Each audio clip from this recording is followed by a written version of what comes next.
இயேசுவில் மிகவும் பிரியமானவர்களே, இந்த வாரத்திலே நாம் லாத்திரன் பேராலய அர்ப்பணிப்பு நாளை சிறப்பிக்கின்றோம். ரோமையில் இருக்கிற லாத்திரன் பேராலயமே திருத்தந்தையின் தலைமை பீடம் இருக்கிற பேராலயம். முன்னொரு காலத்திலே திருத்தந்தையின் இருப்பிடமாகவும் அந்த பேராலயம் இருந்திருக்கிறது. இந்த நாளிலே ஆண்டவர் இயேசு கிறிஸ்து சாட்டையோடு கிளம்புவதை நற்செய்தியிலே பார்க்கிறோம். பார்ப்போமே.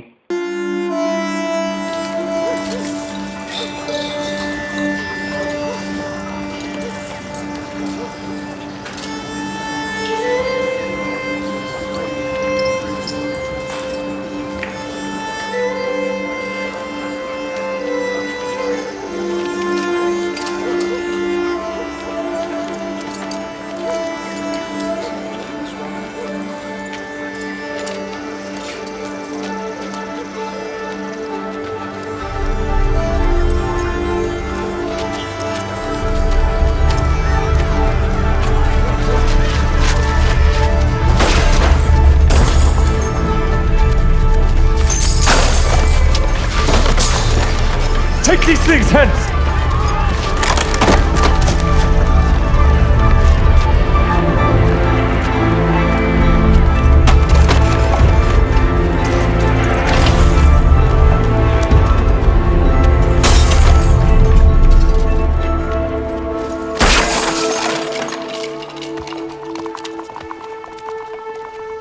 Make not my father's house an house of merchandise. ஆண்டவரின் ஆலயத்தை கள்வரின் குகையாக்கி விட்டீர்களே என்கிற ஒரு கோபம், ஒரு தார்மீக கோபம். சாட்டையை எடுத்து விளாசுகிறார் இயேசு. ஆம், ஆண்டவரின் ஆலயத்தை சந்தை சரக்காக, விற்பனை பொருளாக மாற்றினால் அவருக்கு கோபம் வரத்தானே செய்யும். இன்றைக்கு ஆலயம் என்பது வெறுமனே கட்டிடம் என்பதோடு நம்முடைய எண்ண ஓட்டத்தை நிறுத்திக் கொள்ளக்கூடாது. கொஞ்சம் அகன்று, கொஞ்சம் ஆழமாய், வித்தியாசமாய் சிந்தித்து பார்ப்போமே. ஆண்டவருடைய வார்த்தைகளின் உதவியோடு கொரிந்தியருக்கு எழுதிய முதல் திருமுகம் அதிகாரம் 3 இறைவார்த்தை 16, 17. நீங்கள் கடவுளுடைய கோவில் என்றும் கடவுளின் ஆவியார் உங்களுக்குள் குடியிருக்கிறார் என்றும் உங்களுக்கு தெரியாதா? ஒருவர் கடவுளின் கோவிலை அழித்தால் கடவுள் அவரை அழித்து விடுவார்.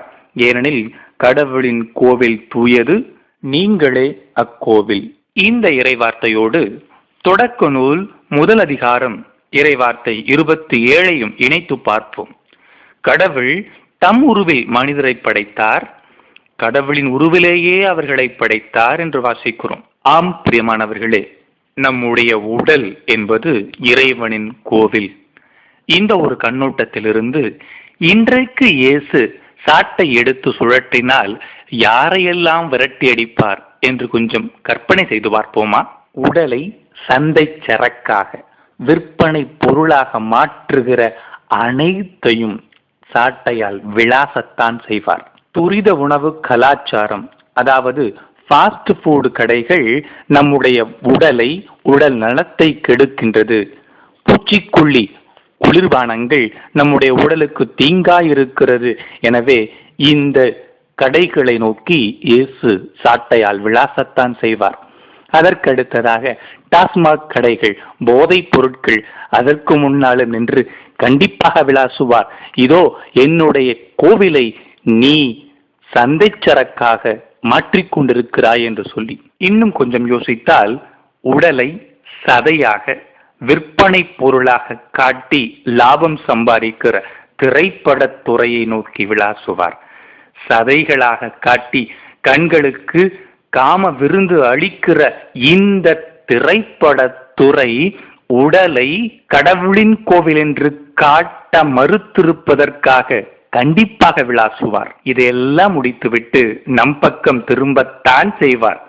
நம் மீது திரும்பி உடலுக்கு எதிராக நாம் செய்கிற குற்றங்களுக்காக, உடல் நலத்துக்கு நாம் பெரிதாய் அக்கறை கொடுக்காமல் இருப்பதற்காக, ஒரு சின்ன உடற்பயிற்சி கூட செய்யாமல் இருப்பதற்காக நம் மீதும் சாட்டையடி விழத்தான் செய்யும். நம்முடைய உடல் எவ்வளவு பெரிய அற்புதம் என்பதை புரிந்து கொள்ளாமலே நாம் இந்த உடலோடு வாழ்ந்து கொண்டிருக்கிறோம். நம்முடைய உடலை பற்றி அற்புதமான விஷயங்களை பாருங்களேன். We fail to see the most dynamic and functional marvel of all, man.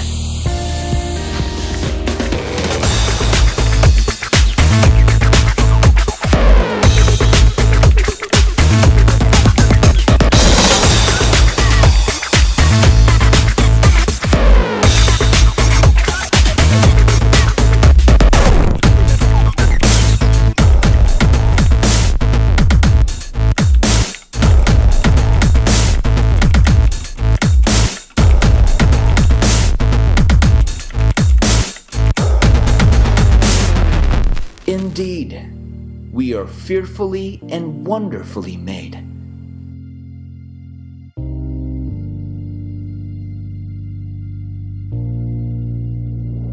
Should you leave your care and destiny to chance?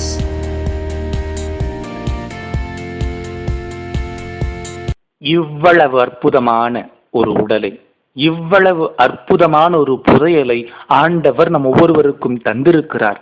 இந்த உடலை பராமரிப்பது, உடல் நலத்தை பாதுகாப்பது நம் ஒவ்வொருவருடைய கடமை. ஒவ்வொரு முறையும் உடல் நலத்திற்காக நாம் செய்கிற காரியங்கள், உடற்பயிற்சிகள் அனைத்துமே ஒரு வகை ஜெபம் என்று கூட சொல்லலாம்.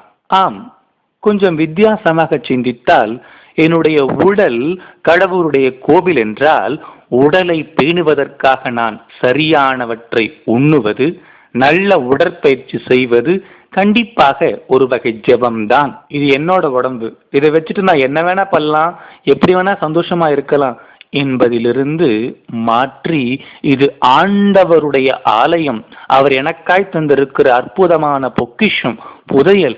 இந்த புதையலை பேணி பராமரித்தால் ஆண்டவர் என்னிலே தங்குவார், ஆண்டவர் என்னிலே வாசம் செய்வார், கடவுளுடைய ஆலயமாய், உண்மையான நடமாடும் கோவிலாய் நான் மாறுகிறேன் என்று சிந்திக்க முற்படுவோம். உடல் கண்டிப்பாக பேணப்பட வேண்டிய ஒரு முக்கியமான விஷயம். ஏனென்றால் இந்த உடலை தவிர வேறு எங்கும் முன்னால் வாழ முடியாது. ஆனால் இன்றைய சமூகத்திலே பலர் போதை பொருட்களுக்கு, புகைப்பிடிக்கும் பழக்கத்திற்கு அடிமையாகி தன்னுடைய உடல் நலனை இழந்து கொண்டிருக்கிறார்கள். கடவுளுடைய ஆலயத்திற்கு எதிராக குற்றம் புரிந்து கொண்டிருக்கிறார்கள். இதோ ஒரு சிறு நாடகம். தம்பி, ஒன்னே ஒண்ணு நான் கேக்குறேன், இந்த சரீரம் உனக்குள்ளதா? இந்த சரீரம் எனக்குள்ள டாக்டர். நல்ல திங்க் பண்ணு, இந்த சரீரம் உனக்குள்ளதா? ஆமா, இந்த சரீரம் கை கால்கள் எல்லாமே எனக்குள்ளதானே டாக்டர்? இல்ல தம்பி, இந்த சரீரம் இயேசுவாமி உனக்கு ஈவாட்டு தந்தது. பாத்துக்க, பைபிள்ல ஒரு வசனம் கூட இருக்குது, நீங்களே தேவனுடைய ஆலயமாய் இருக்கிறீர்கள், ஒருவன் தேவனுடைய ஆலயத்தை கெடுத்தால் அவனை தேவன் கெடுப்பார்னு சொல்லப்பட்டிருக்கு. நீ சின்ன வயசுல இருந்தே ஸ்மோக் பண்ற, நல்லா குடிக்கிற, உனக்கு உடம்பு என்னுடைய சரீரம்னு சொல்லி உன்னுடைய வாழ்க்கைய வீணாட்டு கழிச்சிட்ட. போதை பொருளுக்கு அடிமையாகி உன் சரீர உறுப்புகளை எல்லாவற்றையும் கெடுத்து வச்சிருக்கிற. தேவன் தங்கக்கூடிய இந்த ஆலயத்தை நீ கெடுத்து வச்சிருக்க. யாருமே எனக்கு சொல்லல டாக்டர், இது என்னுடைய சரீரம், என்னோட சுய சரீரம் நினைச்சுதான் நான் எதுவும் பண்ணிக்கலாம், என்னோட சரீரத்தை நினைச்சுதான் இதெல்லாம் செய்தேன் doctor.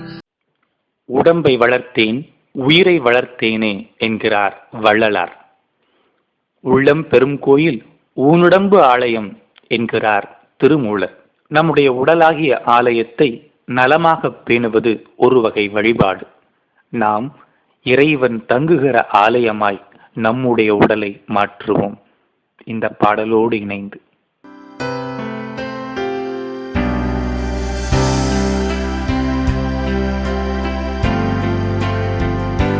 Your body is the temple of the Lord.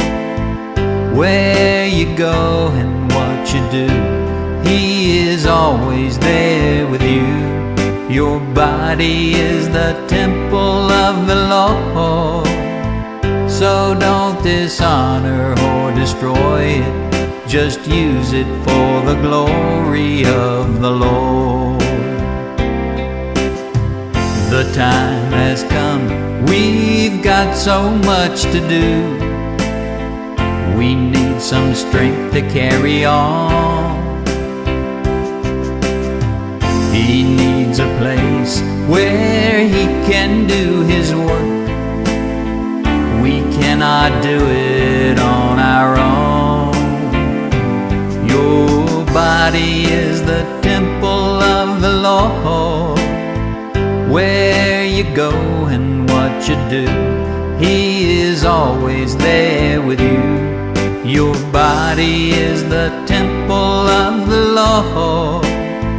So don't dishonor or destroy it, but use it for the glory of the Lord. Although we're weak while we are in the flesh, we just need to give our all to Him.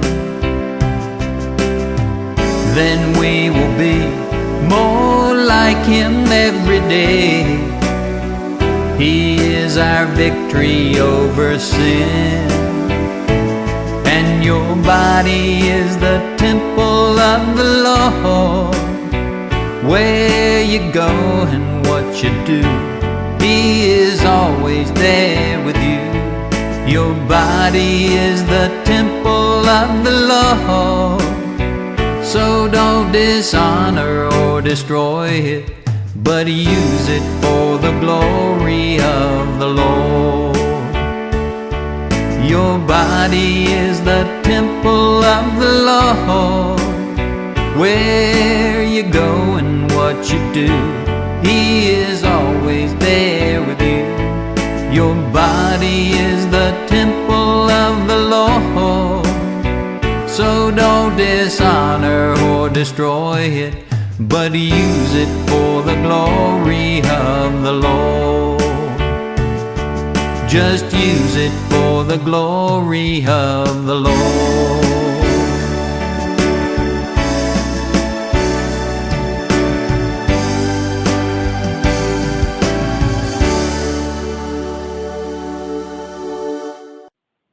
இறைவன் நம்மை நிறைவாக ஆசிர்வதிப்பாராக. ஆமென்.